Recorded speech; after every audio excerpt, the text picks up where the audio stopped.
Hey guys, welcome back. So today we're out at the range to talk about two firearms. Now this is a video that we're putting together because viewers had requested this video. So what's the video?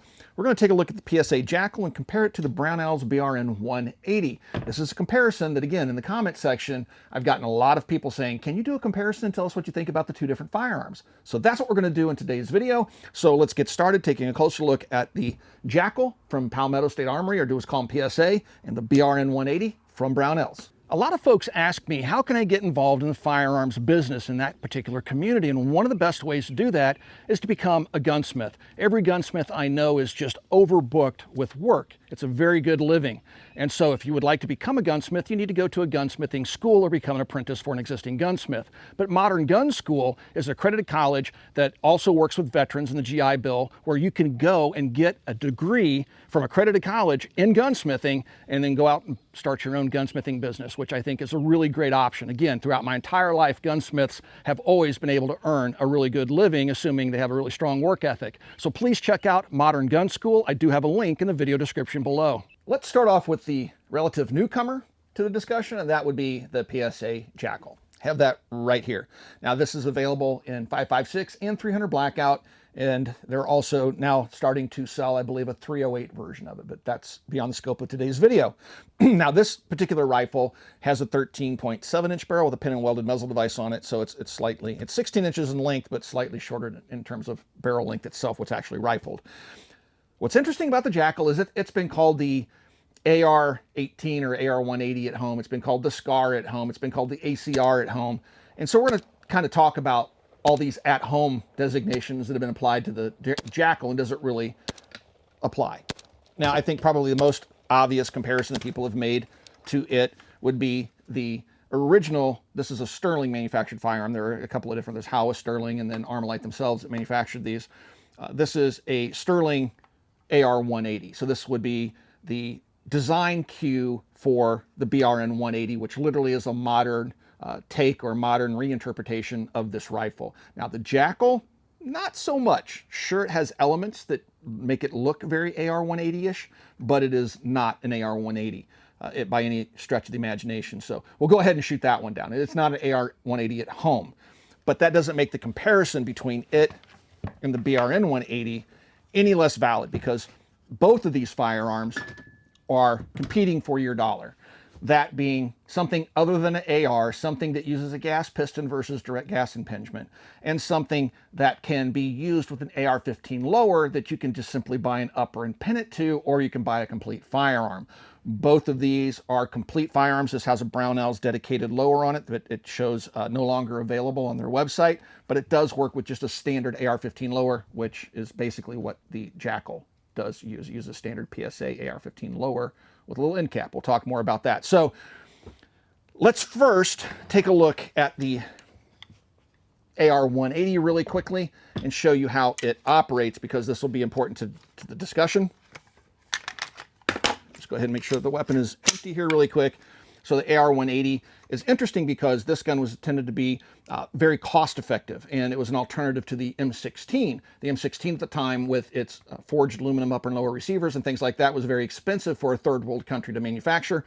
Technology based on sheet metal that came out of World War II, where it was prominently used, that was cost effective back in the 60s and 70s and even into the 80s, until we got into more modern manufacturing with polymers and machined aluminum and CNC machining. And then this technology became old school, old world, and now it would actually cost more to manufacture the stamped rifle than it would to be simply machine it from a block of aluminum, which is what the BRN-180 has done.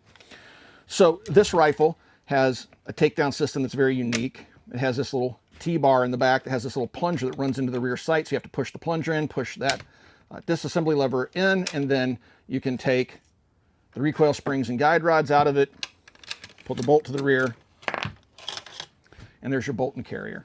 So it's a very, very simple design. And now let's take a look at the BRN-180 really quick, just to get this out of the way. Now this takes down like an AR-15, so it doesn't have that unique takedown system. You just pop the rear pin, you hinge it open, this will launch out at you. But you can see the similarities now between the BRN-180 and the original ArmaLite design. So literally, this is a modern take on this design. Definitely changes have occurred. Parts aren't going to swap back and forth between them. Maybe the charging handle. Look at that, the charging handle. Okay, so the charging handle swap between them, but everything else, maybe the bolt would, but everything else is pretty proprietary to the BRN180. So yes, the BRN180 with 100% certainty is a 180 at home. Okay, so now let's get into the PSA and how it stacks up to the BRN and vice versa. All right, so let's take a closer look at the, this is my dog. He has puppy hearing protection on. He hangs out with us in the shack. All right, so the PSA is its own design. Now, this is kind of what I've talked about in the past when people have tried to put short stroke gas pistons or long stroke gas pistons into AR uppers, try to shoehorn them into the exact same dimensions as a standard AR-15 upper. I've always said, why wouldn't you just design a gun around a gas piston versus trying to shoehorn it into a DI gun? I get why people want to do it, but does it make sense? So that's what PSA did. They took a standard lower, which is just a standard AR-15 lower, which makes sense, reuse what's out there that works. And so we have a standard AR-15 lower with standard AR-15 fire control. The only difference is, if you look back here, there's a little plug system that brings this little rear wing, if you will, onto the standard AR-15 lower, which then provides the butt cap for the upper to contain the recoil springs, guide rods, and all that good stuff. All right, but this, when you take it apart, it has a non-reciprocating charging handle that can be moved to either side of the receiver.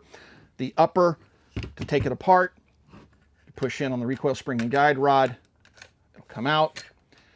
And as it does come out, what do we have there? Well, this is very much an AR-AK hybrid, okay? So we have a long stroke gas piston, very reminiscent of the AK, and then we have an AR-15 style bolt here, and then a single recoil spring. It's very SKS/AK-ish looking in its design, but then it has this rear piece that's quite different. So this is that hybrid that a lot of people are going for. So if you're looking at a gas piston AR, perhaps it might make more sense to look at something like this, right?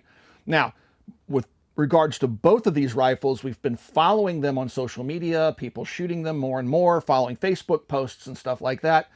These aren't as vetted or as tested as a standard mil-spec AR-15. So if you're going for reliability, you're going for just, parts compatibility and, third-party market parts that are affordable and abundant, stick with an AR-15. But if you're looking for a rifle in the $1,200 to $1,300 price range that isn't an AR, both of these rifles might be something you want to take a look at. So with that being said, let's go ahead and pop this other front pin out so I can just show you that it is in fact a standard AR-15 lower. So there you go. Now, both of these can be purchased where you just buy the upper and use your own AR-15 lower.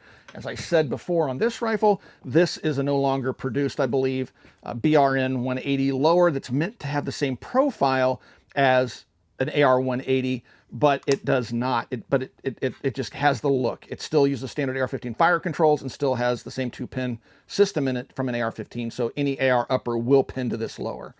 All right? But it is designed to be used with a standard AR-15 lower, just like the Jackal. So if you take a look at the Jackal, one of the things that Jason and I have wondered about, you can kind of see underneath the handguards to the M-LOK slot that it has a very thick diameter out here, and then it steps down to like an A1 profile in here, but this is like an A2 profile out here. And then it has its gas block. We know that they're doing a bunch of rolling changes to this gun. We know the sled is designed, or has been redesigned. This has the upgraded sled in it, but this is an older gas system. Apparently they've made modifications to the gas system. One of the things we did notice about this rifle early on is when I first got it, without a suppressor, the gun would not cycle. It needed back pressure. But as we fired a couple hundred rounds through it, now I'm getting away with even this relatively low pressure 62 grain Federal seems to be running out of the gun. So you kind of have to break them in. Now, maybe they've made changes to the gas system and recoil springs and stuff like that through their rolling changes that eliminates that break-in period. So that was the only gripe I really had about the Jackal. So to put this together, you just kind of line it up with the gas system. Make sure that bolts forward in the carrier. Just kind of set it in there. Now, I do like the single recoil spring, captive recoil spring design better than I do on the BRN180. And I'll show you that here in a minute when we talk about that rifle. But you just push this in and let it, I've got to get it the right direction because I'm kind of brain damaged. And then it just sets on a little perch inside there like that. And you just pin her right back. So when I say this is an AR-15 AK hybrid, you know, it has an AK gas piston, has the AR-15 style bolt, and this is a milled aluminum upper, so it's very durable. And then, of course, you have your gas system contained within it, and it is an adjustable gas piston.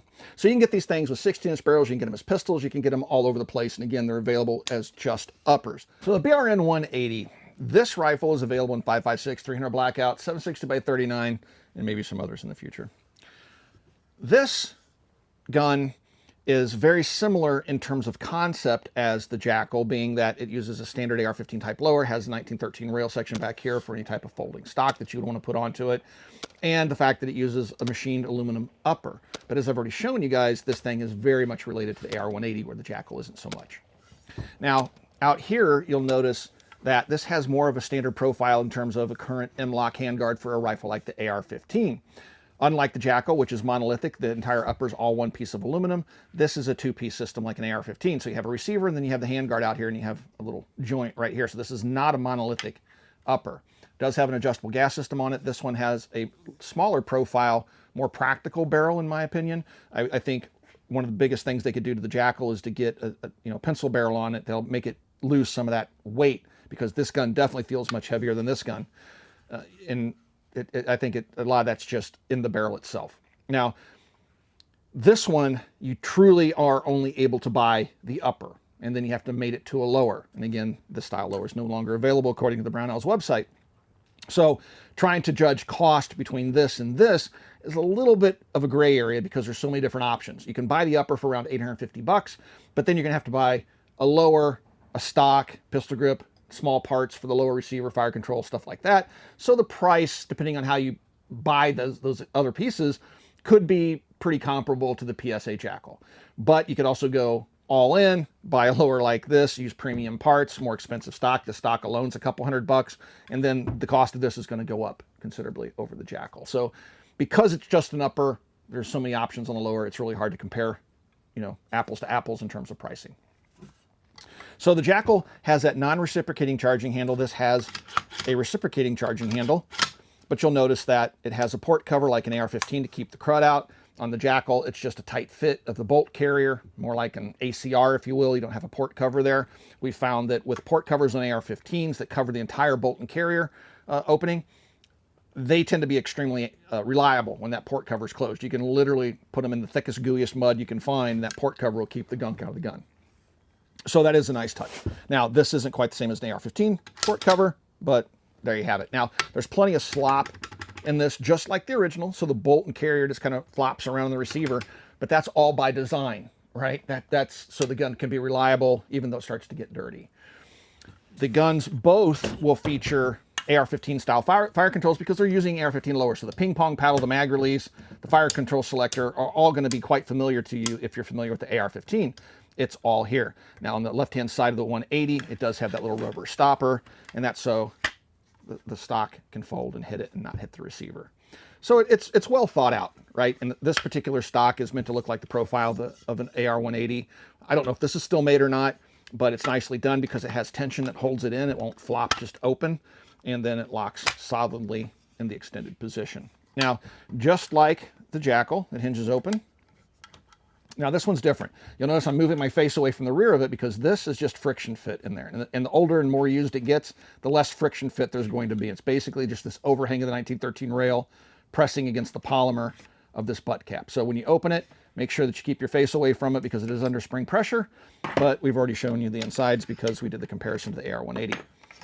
So there you have it. Very simple, but it is a short stroke gas piston. So the gas piston will tap the carrier right here between the two holes for the recoil springs, and it's contained within the handguard up here, and there's the ability to adjust it, okay? Standard half by 28 threads on the end of this barrel. You can get standard half by 28 threads on the Jackal as well, depending on if you want to pin and weld it upper for, you know, legality, for not having to SBR it like this one, or if you buy it as a pistol or a rifle, you'll have those half by 28 threads.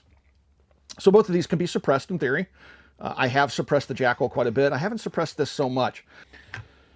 So overall, we're looking at comparable in price, comparable in features, differences in gas systems, differences in weight, but those fire controls and stuff are going to be very familiar to you. So it really boils down to, do you want short stroke gas piston? Do you want long stroke gas piston? Do you prefer Brownells over PSA, vice versa? It's all going to boil down to personal preferences, because in terms of cost, going to be very close. So let's think about this for a minute. Now I'm going to pick which one I think is the better of the two, which one I personally would choose if I could only have one. Well, let's think about this. So with the Jackal, you have this non-reciprocating charging handle. Now both Jason and I have noticed I have a tendency to hold it right here where my hand is touching that charging handle.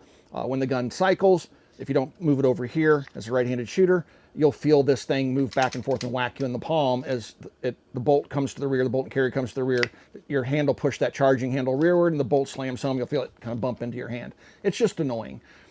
We both agree that this rifle would be better off with a folding charging handle if you're going to run it on the same side as your left hand, so as a right-handed shooter.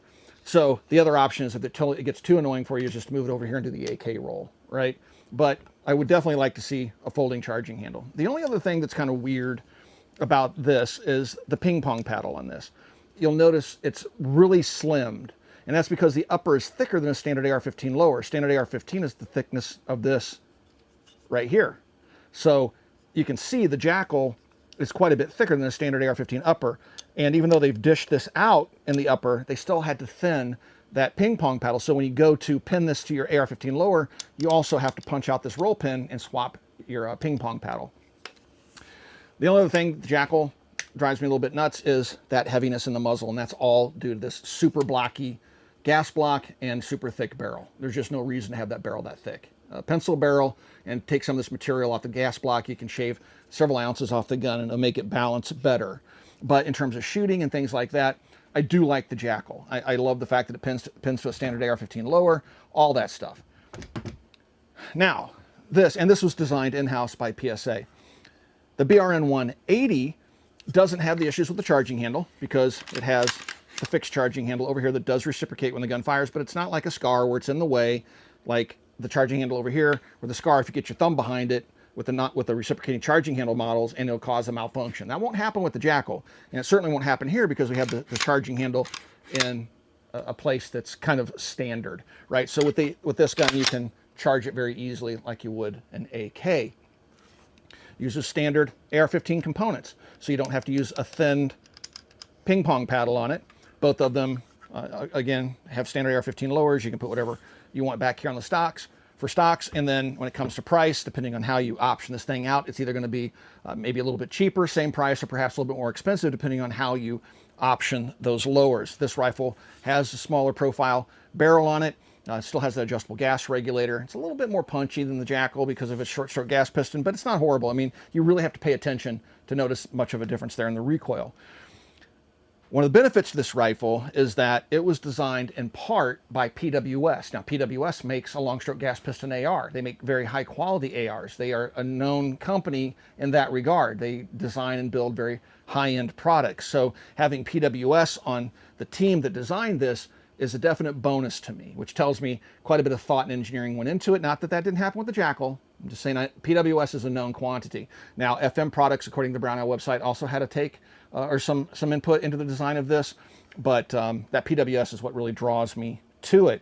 So, all things considered, and also one thing, I have the 300 blackout upper that you can actually shut the gas off. It's a little short barrel on an SBR lower, and then you manually operate the gun when you shut the gas off. Makes a super, super, super quiet 300 blackout rifle, and I really enjoy that. So, and I will say that I think that the BRN, I don't think we'll probably, in the foreseeable future, see it as a 308. We know the 308 Jackal's coming.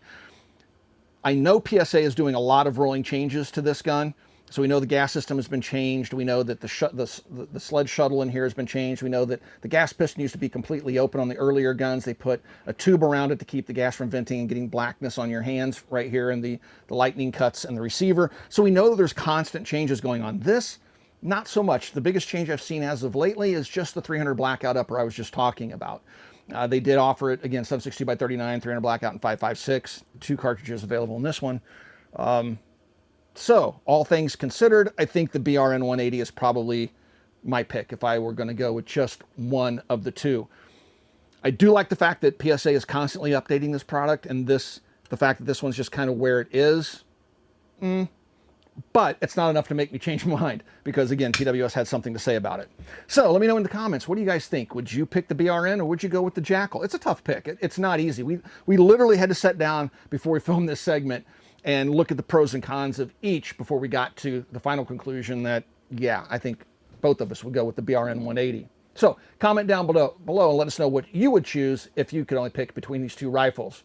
If you guys like to support us here at the Military Arms Channel, the best way to do this, become part of our Patreon family. You'll get direct access to me. I answer all private communications with some other perks. There's a link in the video description below. Right here on YouTube, you have a little join and thanks button underneath the video player you're watching right now. You can mash either one of those buttons and help support us right here on YouTube in the age of demonetization.